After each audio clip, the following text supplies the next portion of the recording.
ما جاوبتنيش على السؤال.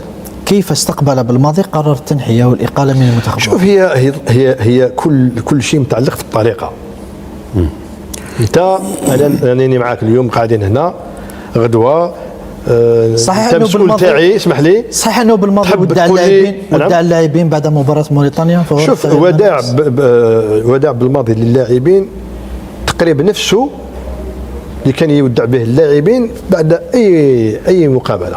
هو صحيح انه كان متاثر كثير وودعهم بواحد الطريقه، بالك واحد يجي فيها قراءة، يدير لها قراءة. ولكن هذيك ظروف جد استثنائيه. تراك في غرفه تغيير الملابس سكات، ما كان والو، تسمع غير الناخب الوطني يدير في الخطاب تاعو، والخطاب تاعو هذاك النهار كان قصير. هو دائما كي نكملوا اللقاء، خاصه نهايه اللقاء تاع التربص، يدير خطاب مطول شويه، يوضح، يدير امور كثيره.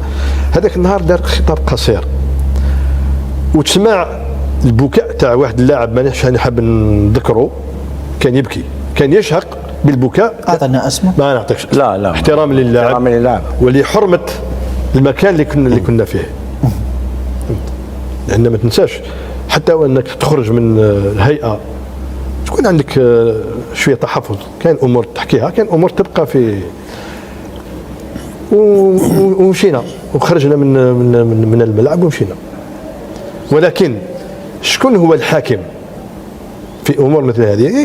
كي نفوتوا هذيك ليموسيون، نفوتوا هذيك اللحظات كما يقولوا الصعبه اللي تعيشها، من بعد يولي العقل وتولي البصيره وتولي روح المسؤوليه، ويولي امور اخرى اللي تخليك تمشي الى الامام. هنا الاشكال. هناك عقد صريح باين فيه باللي الناخب الوطني جمال بالماضي الهدف نتاعو كاس العالم هو تاهيل الجزائر الوطني الى كاس العالم 2026. هنا فيه كلام. انت اذا كمسؤول اول الاتحاد الجزائري لكره القدم، واكيد عندك مسؤولين فوقك،